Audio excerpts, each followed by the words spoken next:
What'd you guys build today? What we have right here is an awesome gaming PC featuring the i9-12900KF and an RTX 3070. Yeah, so this gaming PC will be available at PC Bros for $1,600 actually, which I think is a pretty good deal because you are getting a very high-end 3070. It is the X version of it. You got 3 fans and everything. The 12900K is just an amazing CPU. We kind of geared this build towards someone who wants to do a lot of content creation, but obviously gaming at 1440p will be absolutely cakewalk for this PC. And then of course we got this Intech case that has lots of RGB fans. Then we got the Beecher V240.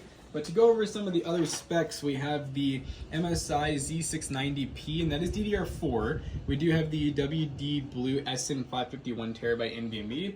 We have 32 gigs at 3200 megahertz. PNY Accelerate Gaming RAM, that's RGB, Internet Max Revolution DF2 850 fully modular, Beecher V240, this is the NX410. And yeah, $1,600 is not bad for this build. Yeah, you can buy this PC and many others over at PCBros.tech and use code ToastyBros2 to save 2% on your next purchase of a PC, gaming laptop, or more. And there's mouse pads on the website. Not these yet, but there are actual mouse pads if you're going to buy them as well. Pre-order. Check it.